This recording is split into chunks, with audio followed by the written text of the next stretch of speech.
થઈ જશે. ફૂલ બાકાઝીકી ફૂલ મોજ પડી જવાની છે કાલના પેપરમાં. ચાલો શરૂઆત કરું છું ફટાફટ આપણા વિડીયોની. આગળ વધુ છે વિભાગ એ ઉપર. તમારે ખાસ બોર્ડના 5 વર્ષના પેપર સોલ્યુશન તો તમારે કરી જ લેવાના છે. જો તમારે તમારું પેપરને બેસ્ટ બનાવવું હોય તો આ તમારા માટે બેનિફિટ છે કે 5 વર્ષના જૂના પેપરનું સોલ્યુશન આપણે કરી જ લેવું જોઈએ. તો એવું જ એક બોર્ડનું મોસ્ટ આઈએમપી પેપર જેમાંથી તમને બેઠે બેઠા પ્રશ્નો જોવા મળી શકે છે. એટલે ખાસ વાત કરું છું કે જે જૂના પેપરો છે એના પ્રશ્નો તો બોસ બધા તૈયાર કરી લેવાના, કારણ કે જો એમાંથી કોઈ પ્રશ્ન પૂછાય તો બસ ઈ આપણો ખોટો પડવો જોઈએ નહીં. ઓકે, ચાલો તો શરૂઆત કરું છું ફટાફટ. આપણો વિભાગ એ છે. વિભાગ એ તમારો 8 ગુણમાં પૂછાય છે. વિકલ્પો મસ્ત સારું છે કે તમને વિકલ્પો પૂછે છે, એ પણ તમને 8 માર્કમાં પૂછાય છે. આમ જોવા જઈએ તો હિન્દીનું પેપર એકદમ સહેલું હોય છે, મજા આવે છે. ચાલો શરૂઆત કરું છું. પ્રશ્ન નંબર આપણો 1 છે, નમક કી ગાડિયા કિસકી થી? नमक की गाड़ियां किसकी थी? तो जवाब आपको आवशे नमक की गाड़ियां पंडित अलोपदीन की थी. नमक की गाड़ियां किसकी थी? तो जवाब आवशे पंडित अलोपदीन की थी. मोस्ट आईएमपी क्वेश्चन है, पूछाय પછી कहता नहीं कि कीधुं नहोतुं. ओके, और ये हिंदी का पेपर है तो मैं हिंदी में बोलूं तो चलेगा, पर नहीं, मेरे को ऐसा लगता है कि मैं गुजराती में बोलूं तो ही अच्छा रहेगा, तो मैं गुजराती में ही पढ़ाऊंगी. चलेगा ना? ओके चलो. 2 में सीमा बुआ कैसी है? सीमा बुआ कैसी है? तो तीनों सही है. सीमा बुआ कैसी है? तो तीनों सही है. आवा एमसीक्यू तो तमारे खास करी लेवाना छे. वारंवार एमसीक्यू रिपीट पूछाय छे. हूँ तमने हकीकतमां कही दઉં છું मारा वाला के बधाने हूँ जे खाली पेपर सोल्यूशन ना विडियो अपलोड करूं ने एटला जोई लेजो, कारण के सौथी वधारे तमारा जे एमसीक्यू 8 गुणना पूछाय छे तमने तमारा जूना पेपर सोल्यूशन मांथी मळी रहेशे. जे हूँ अपलोड करूं छुं एटला खाली जोई लेजो, 8 मांथी 8 गुण आवी जशे एमसीक्यू में. चलो आगे बात करूं छू 3 में. लेखक ने अपना कैसा घर बेचने का विचार किया? तो लेखक ने अपना पुश्तैनी घर, लेखक ने अपना कैसा घर बेचने का विचार किया? तो लेखक ने अपना पुश्तैनी घर बेचने का विचार किया था. चलो आगे बढ़ू. प्रश्न नंबर 4. गोरा मुखिया बाहर निकलकर क्या करना चाहता था? गोरा मुखिया बाहर निकलकर क्या करना चाहता था? तो सिगरेट पीना चाहता था. આપણે છે ને આમ સિગરેટ લગાઈએ. गोरा मुखिया बाहर निकलकर क्या करना चाहता था? तो सिगरेट पीना चाहता था. ओके, हालो आगे વધુ છું फटाफट. प्रश्न नंबर આપણો 5 છે. कर्नल ने सवार को कितने कारतूस दिए? कर्नल ने सवार को कितने कारतूस दिए मारा वाला? तो जवाब लखजो 10. કેટલા આવશે? 10. चलो आगे વધુ 6 માં. प्रश्न नंबर 6. अग्निकुंड सिकुड़ कर क्या बन गया? तो अग्निकुंड सिकुड़ कर पृथ्वी बन गया. अग्निकुंड सिकुड़ कर क्या बन गया? पृथ्वी बन गया. मोस्ट आईएमपी क्वेश्चन છે, પછી કહેતા નહીં કે કીધું નહોતું. હાલો આગળ વધુ. 7માં. प्रश्न नंबर 7 છે. सुभाष बाबू अज्ञात लोक के यात्री में से किस लोगों के यात्री बन गए? सुभाष बाबू अज्ञात लोक के यात्री में से किस लोग के यात्री बन गए? तो जवाब आवशे अनंत लोक के. सुभाष बाबू अज्ञात लोक के यात्री में से किस लोक के यात्री बन गए? तो जवाब आवशे अनंत लोक के. चलो પછી प्रश्न नंबर આપણો 8 છે. लेखक क्या भूलना चाहता है? लेखक क्या भूलना चाहता है? तो लेखक अपना जन्मदिन भूलना चाहता है.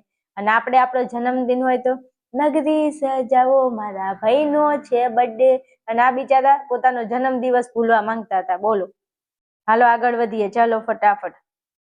ચલો યોગ્ય જોડા મિલાકર લખીએ. યોગ્ય જોડ મિલાઈને તમારે લખવાની છે, તો વાંધો નહીં. ચલો જોઈ લઈએ. અને દરેક વિદ્યાર્થી હાલ જે મારો વિડીયો જોઈ રહ્યા છે તમને જણાવી દઉં કે આપણી ચેનલની અંદર એ થી લઈ અને તમારો વિભાગ છેલ્લો વિભાગ સુધી મોસ્ટ આઈએમપી ક્વેશ્ચન તમારા જેટલા પણ વિભાગ છે હિન્દી વિષયના એ દરેકે દરેક વિભાગના આઈએમપી ક્વેશ્ચન આપણી ચેનલમાં તમને મળી રહેવાના છે. એટલે ચેનલને ખાસ સબસ્ક્રાઇબ કરી લેજો. ચેનલ મૂકીને જવાની બિલકુલ જરૂર નથી. એ ટુ ઝેડ આઈએમપી તમને આપણી ચેનલમાંથી મળી જવાના છે. ચાલો આગળ વાત કરું છું. 9માં તમને કીધું છે કે મોહનપુરી કી સીમા પર. તો મોહનપુરી કી સીમા પર એમાં યોગ્ય જોડ તમારે જોડવાની છે, તો જવાબ આવશે ગોવર્ધન રામ ત્રિપાઠી. મોહનપુરી કી સીમા પર જવાબ આપણો આવશે ગોવર્ધન રામ ત્રિપાઠી. चलो પછી 10માં. मेरे राम का मुकुट भीग रहा है. मेरे राम का मुकुट भीग रहा है. એમાં જવાબ લખજો વિદ્યા નિવાસ મિશ્ર. વિદ્યા અને રામ યાદ રાખજો, વિદ્યા રામ. વિદ્યારામ એટલે રામ નું આવે કે રામ કા મુકુટ. અને મારા દરેક વાલા વિદ્યાર્થીઓ એકવાર કમેન્ટમાં જય શ્રી રામ તો લખી દેજો. હા, તો રામ કા મુકુટ ભીગ રહા હે, જવાબ આવશે વિદ્યાનિવાસ મિશ્ર. ચાલો ત્યાંથી આગળ વધીએ છીએ આપણે ફટાફટ પ્રશ્નના. આપણે એક વાક્યમાં ઉત્તર આપવાના છે, આપી દઈએ ક્યાંના છે. ચલો એક એક વાક્યમાં ઉત્તર. પ્રશ્ન નંબર 11 છે, वंशीधर की माता की कौन सी कामना मिट्टी में मिल गई? वंशीधर की माता की कौन सी कामना मिट्टी में मिल गई? तो जगन्नाथ और रामेश्वर यात्रा की. कौन सी? रामेश्वर और जगन्नाथ की यात्रा करने की उनकी जो कामना थी वो मिट्टी में मिल गई थी. याद રાખજો ભાઈ, આવા પ્રશ્નો રિપીટેડલી પૂછાય છે, પછી કહેતા નહીં કે કીધું નહોતું. ચલો પછી આગળ વધુ. બાદમાં सीमा बुआ के बेटे का नाम क्या था? हरखू था. क्या था? हरखू. हरखाबा. हरखू लखजो. सीमा बुआ के बेटे का नाम क्या था? हरखू था. चलो પછી આગળ પ્રશ્न 13, गांव का पुश्तैनी घर बंद क्यों रहता था? गांव का पुश्तैनी घर बंद क्यों रहता था? तो એટલા માટે घर बंद रहતું હતું કારણ કે घर के सभी लोग गांव से शहर में स्थायी हो गए थे, इसलिए गांव का पुश्तैनी घर बंद रहता था. ગુજરાતીમાં બોલું તો ઘરના બધા લોકો શહેરમાં રહેતા હતા એટલે ગામડાનું જે ઘર હતું એ પુશ્તૈની ઘર બંધ હતું. ઓકે, ગુજરાતીમાં સમજાવ્યું ને હિન્દીમાં સમજાવ્યું, ખબર પડી? હાલો 14માં, जोहानिसबर्ग पहुंचने के लिए एक रात कहाँ रुकना पड़ता था? तो जोहानिसबर्ग पहुंचने के लिए एक रात स्टैंडर्टन में रुकना पड़ता था. जवाब આવશે સ્ટેન્ડર્ટન में रुकना पड़ता था. ना मोस्ट टाइम क्वेश्चन છે, 1000% પૂછાય એવો પ્રશ્ન છે. પછી તમે મને કહેતા ન હોય કે બેન તમે કીધું નહોતું. ઓકે, તૈયાર કરી લેજો. હાલો આગળ વધું છું. આગળ વધીએ તો તમને प्रश्नों 2-3 वाक्यों में उत्तर लिखे ऐसा बोला है, तो ये सारे प्रश्न है, उसका उत्तर तुमको 2-3 वाक्यों में लिखना है. तो आ प्रश्नों जरा तमे जोई लेजो. मोस्ट टाइम पी आमांथी लागे ए तैयार करी लेजो. बधा प्रश्नों जो कहेवा जाओ ने तो एक बार नजर में राखवाना छे, क्यांक बेठा पूछाई जाए तो आपणुं काम थई जाए. चालो पछी प्रश्ननो उत्तर तमारे सविस्तारमां लखवानो छे. प्रश्न के उत्तर सविस्तार लिखीए. तो 20 અને 21 પૂછાય છે. આ બધા આઈએમપી ક્વેશ્ચન તમને આપણી ચેનલમાં મળી જવાના છે. આટલું પેપર સોલ્યુશન જોઈ લો, પછી આ બધા આઈએમપી ક્વેશ્ચન તમને હું આપું છું વિડીયોમાં આવી જજો. હાલો આગળ વધવું છે વિભાગ બી ઉપર. ચલો વિભાગ બી. વિભાગ બી ની અંદર પણ તમને એમસીક્યુ પૂછાય છે મારા વાલા. 8 ગુણમાં એમસીક્યુ પૂછાય છે. તો ચલો પ્રશ્ન નંબર આપણો 22 છે. कान्हा के संग कौन विराजमान है? कान्हा के संग कौन विराजमान है? तो लखजो श्यामा अर्थात राधा. तो कानुडानी राधा. ये तो तमने जो के खबर ज छे. कान्हा के संग कौन विराजमान है? तो जवाब आवशे श्यामा अर्थात राधा. चालो आगळ वधू छुं फटाफट. चलो आगळ वधू ए पहेला मारा दरेक वाला विद्यार्थीओ जे हाल मारो विडियो जोई रह्या छे, तमारे हिंदीनुं पेपर छे એટલે તમે हिंदीनो विडियो જોઈ રહ્યા છો. પણ હવે हिंदी પછી નેક્સ્ટ તમારો વિષય છે ભૂગોળ. અને જે વિદ્યાર્થીઓ હાલ મારો વિડિયો જોઈ રહ્યા છે એમને જો ભૂગોળ વિષય છે, જીઓગ્રાફી વિષય છે, તો દરેક વિદ્યાર્થીને ખાસ જણાવું કે તમારે ભૂગોળ વિષયની જો તૈયારી કરવી હોય તો તમારે આપણા આર્યન ક્લાસીસ એપ્લિકેશનને ડાઉનલોડ કરી લેવાનું છે. જે વિદ્યાર્થીઓ એક્સ તરીકે એક્ઝામ આપે છે અથવા જે વિદ્યાર્થીઓ રેગ્યુલર એક્ઝામ આપે છે અને તમારે 95+ માર્ક લાવવા છે અથવા એક્સ વાળા વિદ્યાર્થીઓ જેમને ખાલી પાસ થઈ જવાની મહેનત કરવી છે, તો તમારા માટે એક રામબાણ ઇલાજ છે મારું આર્યન ક્લાસીસનું એપ્લિકેશન. એપ્લિકેશનની અંદર તમે જઈ અને આપણો પેપર સેટ છે ભૂગોળ વિષયનો 6 પ્રશ્નપત્ર મેં એમાં બનાવેલા છે. એમાં તમને વિભાગ એ, બી અને સી નું વિડીયો સોલ્યુશન મળી જશે. એટલે કે તમારે એ નું, બી નું, સી નું વિડીયોથી મેં સોલ્યુશન કરાવેલું છે. તમારે ખાલી ને ખાલી ડી અને ઈ ની તૈયારી કરવાની રહેશે. તો જેને પાસ થવાનું હોય, જેને સારા માર્ક લાવવાના હોય તો ફટાફટ તમારે પેપર સેટ ખરીદી લેવાનો છે. ગુજરાતના હજારો મારા વાલા વિદ્યાર્થીઓ પેપર સેટ ખરીદીને ભણી રહ્યા છે. અહીંયા તમને કોન્ટેક્ટ નંબર આપેલો છે. આ નંબર ઉપર તમે મને ફોન મેસેજ કરી અને વધારે માહિતી મેળવી શકો છો. ચાલો આ સાથે આપણે આગળ વધીએ છીએ, આપણે ટોપિકમાં આવી જઈએ છીએ. चलो प्रश्न नंबर आपको 23 છે. कृष्ण किसके हो गए? ओहो, कृष्ण किसके हो गए थे? तो कृष्ण बांसुरी के हो गए थे. कृष्ण किसके हो गए? तो कृष्ण बांसुरी के हो गए. चलो आगे વધુ. प्रश्न नंबर आपको 24 છે. बालक किसके आश्रम में पढ़ रहा था? तो बालक कश्यप के आश्रम में पढ़ रहा था. बालक किसके आश्रम में पढ़ रहा था? तो लखजो कश्यप के आश्रम में पढ़ रहा था। चलो પછી 25 માં કીધું છે जब बादल को घिरते देखा तब किस ऋतु का प्रभाव था। तो बादल को घिरते देखा तो जवाब આપણો આવશે વસંત ઋતુ। અને વસંત ઋતુમાં જ વાદળા ઘેરાયેલા લાગે ને, હા, तो जब बादल को घिरते देखा तब किस ऋतु का प्रभाव था, जवाब આવશે वसंत। चलो આગળ વધું છું 26 માં। कवि ने किस वन का जिक्र किया है। कवि ने किस वन का जिक्र किया है मारा वाला। Most IMP question. પછી તમે મને કહેતા નહીં કે બેન તમે કીધું નહોતું। तो कवि ने किस वन का जिक्र किया है, तो जवाब આવશે चीड़ वन का। कौन सा वन? चीड़ वन। याद રાખજો, वन કયું? चीड़ वन। चलो પછી ત્યાંથી આગળ વધું છું 27 માં। जीवन में एक सितारा था।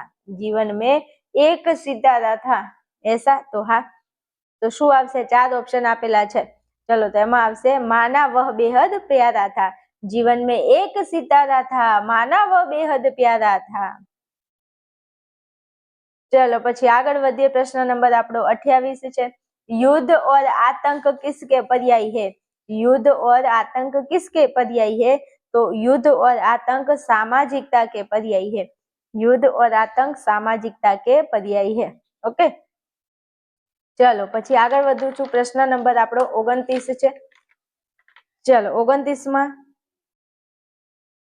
चलो प्रश्न नंबर 29 છે। बेरंग बेमान चिट्ठी में कैसा दर्द है। શું કીધું છે? बेरंग बेनाम चिट्ठी में कैसा दर्द है, तो જવાબ આવશે અનકહા। કહી ન શકાય એવો દર્દ છે। ચાલો પછી આગળ વધું છું। ફટાફટ આપણે આવી ગયા છીએ। ઉચિત જોડા બનાકર લીખે, કાઈ વાંધો નહીં, લખી દઈએ। ચલો 30 માં કીધું છે નીવકી ઈટ હો તુમ દીદી। નીવકી ઈટ હો તુમ દીદી, તો એમાં જવાબ આવશે ઉદય પ્રકાશ। નીવકી ઈટ હો તુમ દીદી, જવાબ આવશે ઉદય પ્રકાશ। અને 31 માં કીધું છે કેલેન્ડર, તો કેલેન્ડરમાં આવશે સૂરજ બળત્યા। કેલેન્ડરમાં શું આવશે? સૂરજ બળત્યા। મોસ્ટ આઈએમપી છે, કહેવું ન પડે, વારંવાર પૂછાય છે। અને આ બધા જોડકા હોય, એમસીક્યુ, નાના પ્રશ્નો, મોટા પ્રશ્નો, દરેક વિભાગ એ થી લઈ અને છેલ્લા વિભાગ સુધીની તૈયારી તમને આપણા એપ્લિકેશન, આપણી આર્યન ક્લાસીસ નામની ચેનલમાં કરાવી દેવામાં આવશે। કોઈ ચિંતા ન કરતા, તમારે ચેનલ સાથે જોડાયેલા રહેજો। ચાલો આગળ વધું છું। एक एक वाक्य में उत्तर लिखिए। 32 में कीधुं छे घर और दफ्तर में क्या टंगा है। घर और दफ्तर में क्या टंगा है, तो लखजो कैलेंडर। शुं आवशे? कैलेंडर। कैलेंडर लखजो। चलो पछी आगळ वात करूं। हारिल कैसा पक्षी है, तो हूँ बोलूं छुं, तमे सांभळजो। हारिल कैसा पक्षी है, तो हारिल पक्षी घोंसला नहीं बनाते हैं और कहीं स्थायी रूप से नहीं रहते हैं। वे दूर पहाड़ों से आते हैं और दूर जंगलों में उड़ जाते हैं। हारिल कैसा पक्षी है? आ प्रश्न मोस्ट आईएमपी है भाई, वारंवार पूछाय छे, पछी कहता नहीं के कीधुं नहोतुं। चलो पछी 34 में जड़ किसका प्रतिनिधित्व कर सकता है, तो जड़ चेतन का। जड़ चेतन भेगुं याद राखवानुं। जड़ किसका प्रतिनिधित्व कर सकता है, तो जड़ चेतन का प्रतिनिधित्व कर सकता है। चलो पछी 35 में कवि ने कैसी चिट्ठी छोड़ दी, तो कवि ने बेरंग और बेमान चिट्ठी छोड़ दी। मोस्ट आईएमपी क्वेश्चन है आ पण। कवि ने कैसी चिट्ठी छोड़ दी, तो जवाब आवशे बेरंग और बेनाम। बेरंग और बेनाम। बेरंग बेनाम। ओके, हालो आगळ वधुं छुं फटाफट। हवे अहींया तमने प्रश्नो आपेला छे, 2-3 वाक्यों में उत्तर लिखिए। प्रश्नो बधा जोई लेजो, एकवार तैयार करी लेजो। जूना पेपरना प्रश्नो तो खास तैयार करी लेजो। चलो पछी 26 प्रश्नो लखवाना छे, एमां 2 प्रश्नो आपेला छे, एकवार जोईने वांची लेजो। कहानी तमने खबर होय तो तमे लखी शको, एटले थोड़ी मोटी मोटी कहानी तो तमारे याद राखवी ज पड़े। चलो विभाग सी छे। विभाग सी तमारो व्याकरण आधारित छे। चलो विभाग सी में पहला तमने पूछ्युं छे निम्नलिखित शब्दों के समानार्थी शब्द लिखी। गुजराती करता हिंदी जे छे एम आम जोवा जईए तो सहेलुं छे एनुं व्याकरण। समानार्थी शब्द आपवानो छे। एमां कीधुं छे प्रासाद, तो प्रासादनुं समानार्थी थशे महल। शुं थशे? महल। प्रासाद एने कहीशुं महल, महल जेने आपणे कहीए। चलो 44 में अफसाना, तो अफसाना तो थशे कहानी। कहानी। अफसानानुं समानार्थी थशे कहानी अथवा तो किस्सा। किस्सा पण लखी शको। अफसाना कहानी, मेरा अफसाना ही ऐसा है, क्या करूं यार। चलो विलोम शब्द એટલે વિરુદ્ધાર્થી। અમુકને આ નહીં ખબર હોય કે આ વિલોમ શબ્દ એટલે શું, તો વિલોમ શબ્દ એટલે વિરુદ્ધાર્થી થશે। રેડી? તો 45 માં કીધું છે આય। શું કીધું છે? આય। તો આય નું વિરોધી શું થશે? વ્યય। વ્યય। આય નું વિરોધી થશે વ્યય। ચાલો પછી આગળ 46 માં કઠોળ, તો કઠોળ નું વિરોધી થશે કોમલ। કોમલ। કઠોળ નું વિરોધી થશે કોમલ। ચલો આગળ વધુ છું ફટાફટ। હવે તમને કીધું છે તત્સમ રૂપ લીખીએ, તો 47 માં કીધું છે આમ, તો આમનું તત્સમ રૂપ થશે આમ્ર। આમનું તત્સમ રૂપ શું થશે? આમ્ર। અને 48 માં કીધું છે તુરંત, તો તુરંત નું તત્સમ રૂપ શું થશે? તો લખજો ત્વરિત। જવાબ આવશે ત્વરિત। રેડી? તુરંત, તુરંત નું થશે ત્વરિત। चलो પછી આગળ વધુ છું ફટાફટ। શબ્દો से प्रत्यय अलग कीजिए। चलो તમને કીધું છે કે શબ્દો से प्रत्यय अलग कीजिए, એમાં 49 માં કીધું છે વીરતા, તો વીરતામાં શું થશે? વીર વત્તા યતા। વીર વત્તા યતા। વીરતા એમાં થશે વીર વત્તા યતા। શબ્દો के प्रत्यय अलग कीजिए, वीर वत्ता यता। चलो પછી આગળ વધુ 50 માં કૃતિત્વ। શું છે? કૃતિત્વ, તો કૃતિ, કૃતિ વત્તા તત્વ। કૃતિ વત્તા તત્વ। કૃતિત્વ, કૃતિ વત્તા તત્વ। ચાલો ચાલો આગળ વધુ। શબ્દ समूह के लिए एक शब्द दीजिए। શું કીધું છે? શબ્દ समूह के लिए एक शब्द दीजिए। એમાં 51 માં કીધું છે ઈશ્વર का दिया हुआ। શું કીધું છે? ઈશ્વર का दिया हुआ। તો શબ્દ સમૂહ માટે શબ્દ તો લખવાનું તમારે ઈશ્વર પ્રદત્ત। ઈશ્વરે આપેલું, મતલબ ઈશ્વર કા દિયા હુઆ, તો ઈશ્વર પ્રદત્ત લખજો। આ સમાનાર્થી શબ્દ સમૂહ માટે એક શબ્દ છે। ચલો 52 માં પતિ દ્વારા ત્યાગી હુઈ સ્ત્રી, તો એમાં જવાબ આવશે પરિત્યક્તા। પરિત્યક્તા શબ્દ સમૂહ। पति द्वारा त्यागी हुई स्त्री, तो लखजो परित्यक्ता। ચાલો આગળ વધુ છું। અશુદ્ધ વાક્ય को शुद्ध करके पुनः लिखिए। વાક્ય અશુદ્ધ છે એને તમારે શુદ્ધ કરીને લખવાનું છે। તો પ્રશ્ન નંબર 53 છે उसने एक फूल की माला खरीदी। उसने एक फूल की माला खरीदी, તો તમે શું લખશો? उसने फूल की एक माला खरीदी। उसने એમનું એમ આવશે। અહીંયા એક આગળ છે અને ફૂલ પાછળ છે, તો ફૂલ આગળ આવે। હું લખું છું અહીંયા उसने फूल की एक माला खरीदी। खरीदी आम लखवान छे उसने फूल की एक माला खरीदी। અહીંયા શું છે? उसने एक फूल की माला, एक फूलनी माला जो होय भाई, उसने फूल की एक माला खरीदी એવું આવે। चलो कहावत का अर्थ लिखिए। तो 54 માં કીધું છે नाच न जाने आंगन टेढ़ा। शू? नाच न जाने आंगन टेढ़ा, तो अपनी असमर्थता छिपाने के लिए बहाने बनाना। नाचવું ના હોય ને ઓગણું ઓકું, આપણે નહીં ગુજરાતીમાં કહેતા, એવું છે। अपनी असमर्थता दिखाने छुपाने के लिए बहाने बनाना, એનો જવાબ થશે। चलो આગળ વધુ છું। मुहावरे का अर्थ लिखकर वाक्य में प्रयोग कीजिए। मुहावरे का अर्थ, મહાવરાનો અર્થ લખી અને વાક્યમાં પ્રયોગ કરવાનો છે। 55 માં કીધું છે अप्रैल फूल बनाना। ओ अप्रैल फूल नहीं कहता, अप्रैल फूल बनाया, तो अप्रैल फूल बनाना उसको क्या कहेंगे? मूर्ख बनाना। मूर्ख बनाना। मूर्ख बनाना। अप्रैल फूल बनाना तो मूर्ख बनाना। चलो હવે એમાં વાક્ય પ્રયોગ કરવો હોય કેવી રીતે કરશો? તો રમેશ અક્ષર अपने सहपाठियों को अप्रैल फूल बनाता रहता है, આવી રીતે લખી શકો। चलो 56 માં हाथ न लगना, तो हाथ न लगना એમાં થશે प्राप्त न होना। हाथ न लगना प्राप्त न होना। रेडी? હવે વાક્યમાં પ્રયોગ કેવી રીતે કરશો? તો ચોર पुलिस के हाथ न लगा। ચોર पुलिस के हाथ न लगा। પૂરું? ચલો પછી આગળ। હવે અહીંયા પ્રશ્નો કે ઉત્તર આપ લીખીએ એવું કીધું છે, તો આ પ્રશ્નોના જવાબ તમે જરા ટેલી કરી લેજો। ઓકે? ચાલો પછી આપણો વિભાગ ડી છે. વિભાગ ડી ની અંદર તમને શું પૂછ્યું છે? તમને પદ્યાસ કે સંદર્ભ લખવાનું છે. તો આ સંદર્ભ પણ આપણે IMP માં આપી દઈશું, પણ તોય એકવાર જોઈ લેજો, તૈયાર કરી લેજો. ચલો પછી 62મો પ્રશ્ન છે. એમાં તમારે સારાંશ લખવાનો છે અને ઉચિત શીર્ષક આપવાનું છે 62મા પ્રશ્નમાં. ચલો તેથી આગળ વધુ તો તમને અહીંયા ફકરો આપેલો છે ને એના ઉપરથી તમારે પ્રશ્નોના જવાબ, તમને અહીંયા પ્રશ્નો આપેલા છે, તમારે જવાબ શોધીને લખવાના છે. ચલો પછી આપણો વિભાગ ઈ છે. વિભાગ ઈ એકદમ સહેલામાં સહેલો છે. પાસ થવા વાળા ખાસ વિભાગ ઈ તો તમારે મૂકવાનો જ થતો નથી. વિભાગ ઈ ઉપર ખાસ ધ્યાન આપજો. 68માં તમને પૂછે છે કહાની. તમારે અહીંયા આપેલા છે એમાં મુદ્દા, એના આધારે તમારે કહાની બનાવીને લખવાની છે ને એના તમને 5 ગુણ પૂછાય છે. તો મારા વાલા, ઘણી બધી કહાનીઓ તમારી જોડે મટીરિયલ હોય તો એમાં કહાનીઓ જોઈ લેજો એકવાર, એટલે તમે લખી શકો. ચલો તેથી આગળ વધીએ તો તમને અગ્નિસિદ્ધાંતમાં કીધું છે 250 શબ્દોમાં નિબંધ લખવાનો છે. 10 ગુણમાં મારા વાલા નિબંધ પૂછાય છે, તો 2 થી 2.5 પત્તાનો નિબંધ તમારે લખો. એનાથી વધારે લખો તો કાંઈ વાંધો નહીં, 3 પત્તા લખો તોય વાંધો નહીં, પણ લખજો ખરા, મૂકીને આવતા નહીં. સ્વચ્છ ભારત અથવા તમને કર્તવ્ય નિષ્ઠ સિપાઈ અથવા તમને માતૃપ્રેમ, જે આવડે એ તમે લખી શકો છો. રેડી?